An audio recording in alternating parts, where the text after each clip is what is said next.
Hello everyone, welcome back to my YouTube channel. In today's video I'm going to be teaching you how to make a long sleeve with curve for shirts. So if you're interested, please keep on watching. So on here I have my starting line, and from there I'm going to go down by 5 inches. You can do 4 inches, you can do 5 inches depending. So I'm going to mark 5 inches here, and I'm going to draw a straight line to connect the dots. So from the top here, from the starting line, I'm going to go down by 13 inches, and this is for my shoulder to my elbow. It is 13 inches, so I'm going to mark 13 inches there. And then I'll also go ahead and connect the dots. Then I am also going to take from my starting line, I'm going to take 24 inches from the length of this sleeve, but because 2 inches is going to be for the cuff, I'm going to take out 2 inches for cuff, but then I'm also going to add 1 inch for joining at the top and joining the sleeve to the cuff. So I'm just going to mark 23 inches. So I'll just make the dots, and I'm going to use my ruler to connect the dots.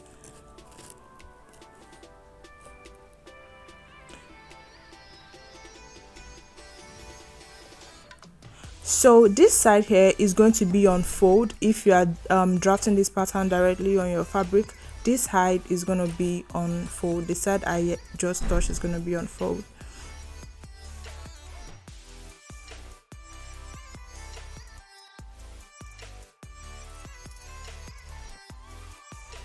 On my bicep line, I'm going to divide my round bicep, or my round arm, the largest part of my arm, divided by 2, and that is 6.5 inches. Then I am going to add 2 extra inches because on my fabric I added 2 inches allowance to it. I'm going to add the 2 inches here. So after I have done that, I'm going to connect it like this. So I'm just using a pencil for this connection because I don't want it to be visible. So I just drew a straight line on there. So when I measure this straight line, I have 10 inches, so I'm going to divide that 10 inches by 2, which is 5 inches. So that is what I'm marking here now. So I just mark the 5 inches. Then I'm going to use my marker, and I'm going to draw like an inverted S on this. So please watch closely to see how I'm going to do this.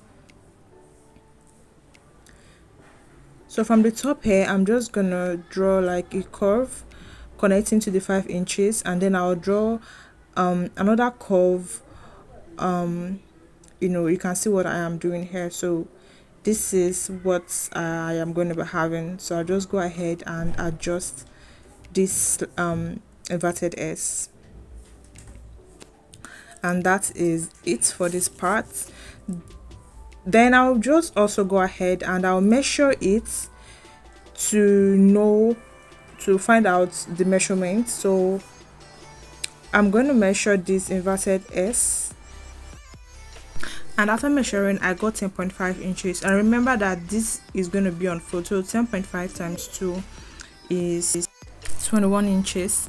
So I'm going to bring the main fabric, and I'm going to measure the armhole to know if I have 21 inches or something close to 21 inches. So after measuring it from the back to the front, because I already joined the front and the back, so after the measurement I got 20.5 inches.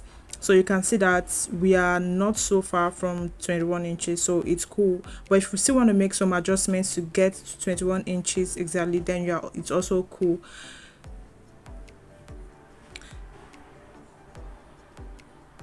So we are done with this part. The next thing is I'm going to come to this to the 13 inches line that I marked, which is the elbow length. I'm going to measure around my elbow. I measured it here, but it's not visible on the camera, so just measure around your elbow and divide your measurement by 2. So my round elbow is 11 inches divided by 2, and then I also added the 2 inches allowance.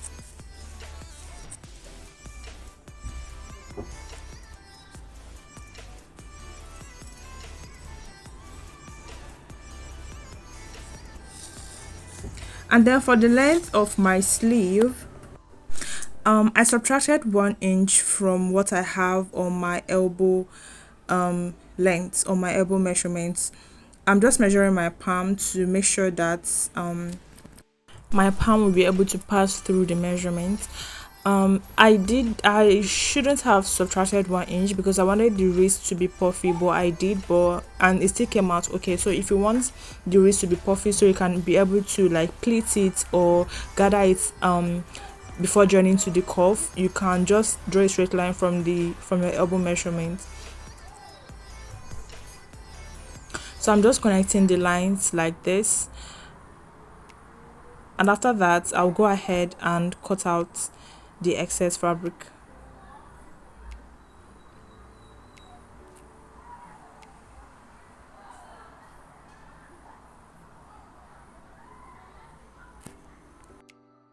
So this is what the pattern is going to be looking like. So I'm going to take the fabric I'm working with, and I'm going to fold it into two,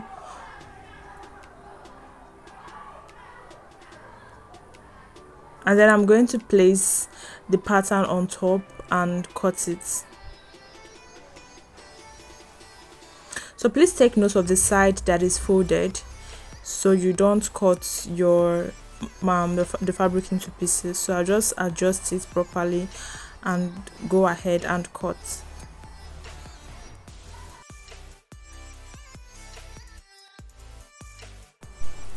So I've gone ahead to cut it. I'm gonna cut two of these, and this is what it's looking like. So when you open it up, you have your sleeve like this. I'll just fold it back, and I'm going to notch the midpoint so I know the midpoint. I'm just going to notch it a little bit at the top. So this is one piece of the sleeve and this is the other. So I'm going to place them right sides facing. I said right sides touching right side. So after that, the next thing I'm going to do is to measure 1 inch, because 1 inch is for folding this is for joining the sleeve, like joining it together. And after that, from that 1 inch, I'm going to mark 2.5 inches from the 1 inch, and then I'll go up by 4 inches. I'll mark the 4 inches and just draw a straight line to connect to the 2.5 inches.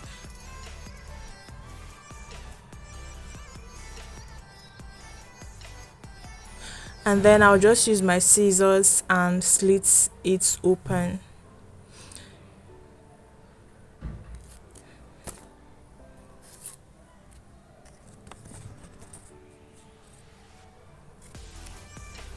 So I measured my palm like this so that the cuff is going to be able to pass through, and it's 9.5 inches. So this here is 9.5 inches by 3 inches, and then I just carved the top edges, as you can see. Now I have my fabric here and I ironed a gum stay to it. I'm just going to fold it into two like this, and I'm going to place the cuff pattern. I'm going to place it at the top like this, and I'm going to add 1/2 inch all round. I just used my pencil and I added 1/2 inch all round it, and you can see I added for 1/2 inches all around, and I also cut it out. So then I will take a fabric without a gum stay, and I'm going to place this one on it and just cut exactly like that. That means I also have 1/2 inches all around on this one as well. So I have 2 pieces of this and 2 pieces of the one with a gum stay. So I'm just going to take out the pattern, and I'm going to take 1 piece of the one with a gum stay and 1 piece of the cuff without a gum stay. So I placed it together, folded in the one without a gum stay a little bit, and just I folded it in by 1/2 inch and just sewed it all around, as you can see.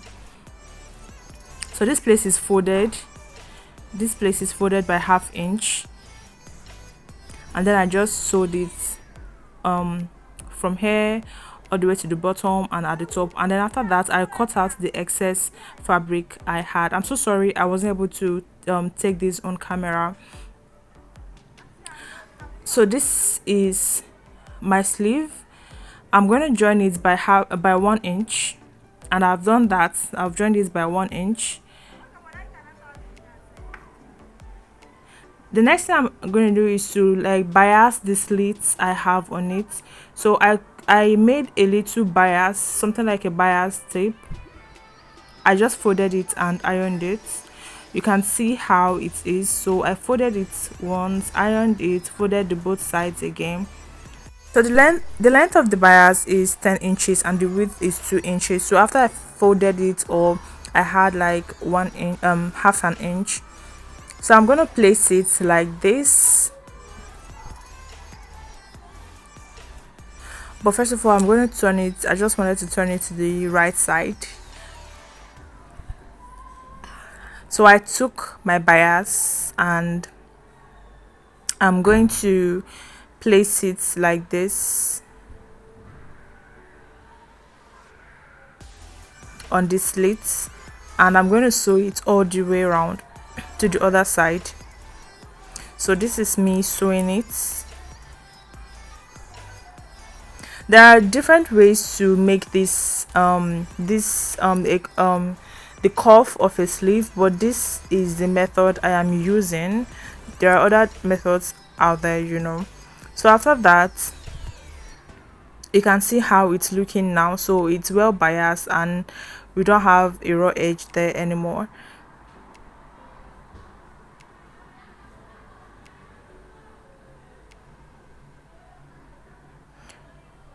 So I'm just going to turn it over to the wrong side, and I'm going to hold this place like this, and I'm just going to sew it a little bit slanted. You can see, I will show you how slanted it is after sewing.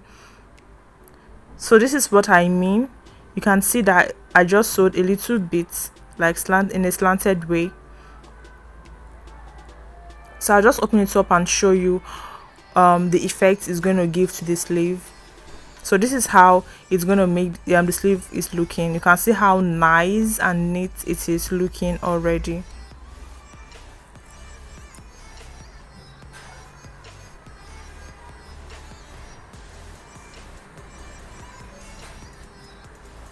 So the bigger part of this place, the bigger part, I just folded it in like this. You know, the bias place, I just folded it in and just top stitched it at the top. So that place is going to go in.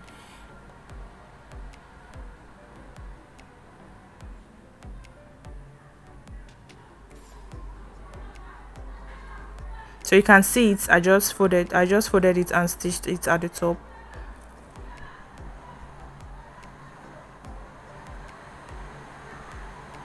So this is what it is looking like right now. So the next thing I'm going to do is to sew the cuff to the sleeve. So this is what the cuff is looking like closely. So I'm just going to flip it to the right side and I'm going to iron it out properly. I use my iron to iron it out flat. But I'll just show you how I'm going to do it, but I just know that I ironed it out.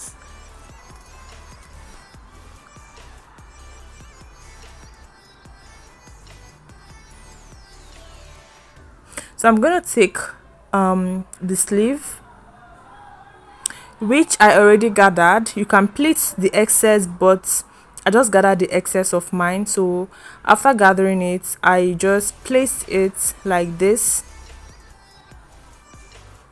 and I'm going to go ahead and join it by ½ inch. I already marked the ½ inch on the side that has the gum stay, so I'm just going to join it by ½ inch.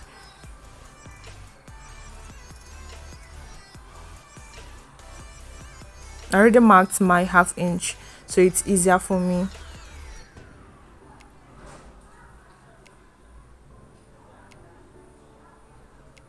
So that was why I really wanted the wrist parts to be bigger, so that the wrist will have like a good gathers. But if you want yours to be like this, fine. If you want it bigger, you can make it bigger.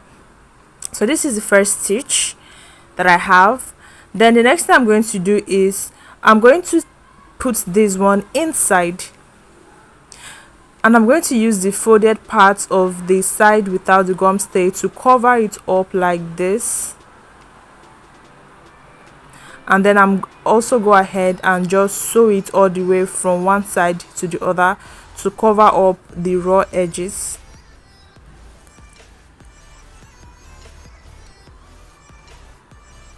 So after doing all of that, this is what the sleeve is looking like. If you want, you can go ahead to top stitch it all around. If you want, you can also leave it like this. So this is it. So the smaller part is going to have the button, while the part that is bigger is going to have the buttonhole. So when you close it, it's going to look like this. And that is basically it on this. So I also went ahead to do the same thing to the other sleeve. Thank you so much for watching this video. If you enjoyed it and you're not yet subscribed, please subscribe and turn on your notification. Thank you.